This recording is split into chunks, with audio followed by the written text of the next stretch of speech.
maging masaya. Pag malungkot ako, bakit ka malungkot? Ba't ka pinanood ako dun sa may museum dun, kahit anong pakinig ka. Nasaan yung iba? Nasaan yung ibang mga nilantraba? May mga nasusunod. Dati pa yan, akala ko biro. Andito ba yung mga babae? Ano yung binugbog? May binugbog dito eh. Wait lang. Totoo lang, sabihin ko lang sa lahat ng babae dito, ha. Sobrang nahihigit ako sa inyong lahat. Kasi pumasok kayo dito. Sobrang swerte ninyo. Pinag-aaral kayo ni sir. Lahat binibigay sa inyo. Sobrang swerte ninyo. Hindi nyo napuntahan na lahat ng mga napagdaanan ko. Na araw-araw may iisipin kung bakit.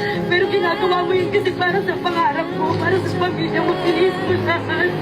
Sobrang swerte ninyo. Kaya hindi nyo masisip kung bakit minsan nainis ako sa inyo pag ang aarte nyo mabilang. Kasi ang babait sa mga arte ninyo. Buti na nga lang hinawakan ako nun ni Mami P yung unang contest namin kasi nagaling siya nun sa akin.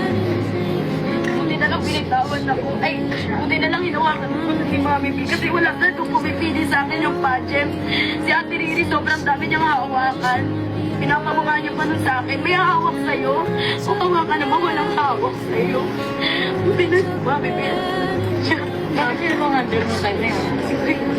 Hindi ba okay na naging ano mo kayo, okay? Naging relationship mo? Yun ba yung sinabi pinalulunod?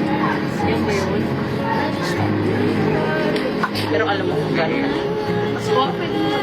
Alam mo na si Kuya Eric kung gano'n kasi Alam mo kasi, that time po kasi hindi ko iniisip na gano'n. Kasi kung trip-trip lang po yun, bakit sa akin, dapat sa akin lang nangyari, pero bakit sa kanya rin? Anong sabi mo? Yung pinay! Araw tayo nag-uusap. Huwag niyong ano eh, nag-i-explain niya. Bakit ka nag-i-explain? Kasi ano? Nag-i-explain. Ito naman ang una para mahinahon eh.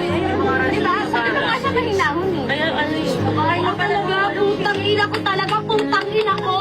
Kasi lahat yung tinago ko, ang hirap pakipagplastikan sa inyong lahat.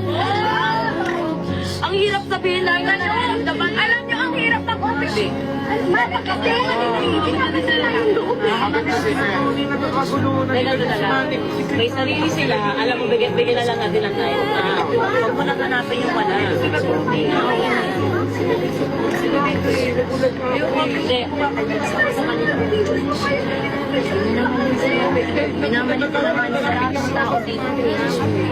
At minamanipula nyo kami. Dahil mukha pa kami masama. Walang kasi bakit lahat ng pamilya, Wala na po kami problema sa inyo. Yung amin lang, yung mga naranasan namin, ayun lang yung amin eh. saka yung akin lang din po, sana po yung kasi bakit sa akin nagsusubok? Hindi ko sila ano ba yun? Ano ba yun? Dapat siya tayo ulit.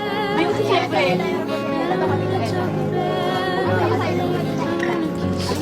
Kami kung palawa po ni Ana.